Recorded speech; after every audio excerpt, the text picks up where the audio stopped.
The code we're looking at is almost identical to the code in 247 video we did previously.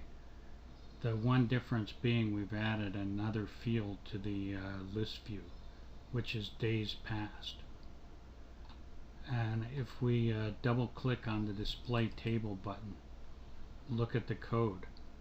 Basically what's going on is we have variables for name, date, and time. And then we have two date time variables, date time, date watched, and date time current. And then we have a new type, time span, which is TS, date difference. And then an integer, which is the difference in days.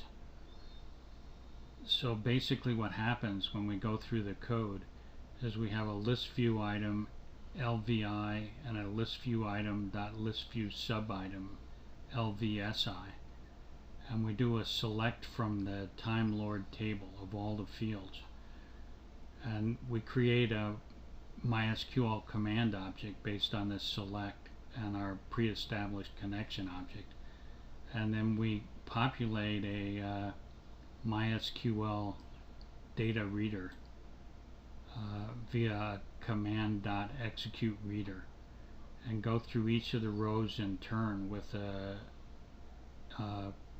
MySql data reader read command. And we pull out the name with mdr quotation mark name quotation mark .toString, since this is initially an object, and we put that in the name value, and then we get the date watched as a date time. We cast it as a date time and put it in our date time variable, and then get the date watched to string and our string date. And the trouble with this, as we've seen previously, is we do get the date, but we also get a time, since this is converting date time, the field, to date time value before it converts it to a string. So we get a 12:0:0 concatenated at the end. So I have a variable that's array of strings called prongs, defined globally, and I basically take the string we got from the date time field and do a split with a space, so that splits it into the date part and the 12:0:0 part, and then I reassign the date to just the date part with prong 0, and then we get the time watch directly with the mdr time watch .toString, and then we get a date time variable which is datetime.now to get the current time, and we'll get a time span difference by taking the current time minus the date time watched, which we got up here directly from the table without translating it to string or anything, casting it as a date time. Actually includes a lot of information. Then what we really want is just the days property.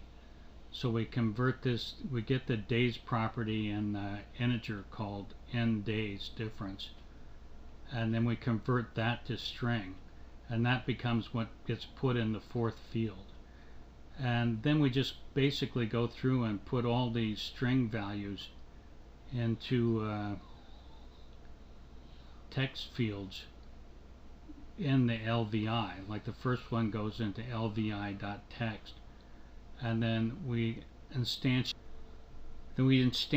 a list view item .list view subitem, and then put the subitem into this list view subitem text, and then you take the list view item subitems.add and add it to the structure. So we have an initial value and then several sub view item subitems, and then finally, once we've created this entire structure, we add the structure to the list view control on the screen. And once we've done a while loop through all the rows, we do MDR close to close the data reader object. So if we compile and run this code and click on the display table, you see we get the name of the viewed item, the date with the 12:0:0 removed, and the time, and then the number of days passed with the time span variable. And the first one is 3 days ago, the next one's 2 days ago, and these two are both 1 day ago. And if we were to create a another one, say next view,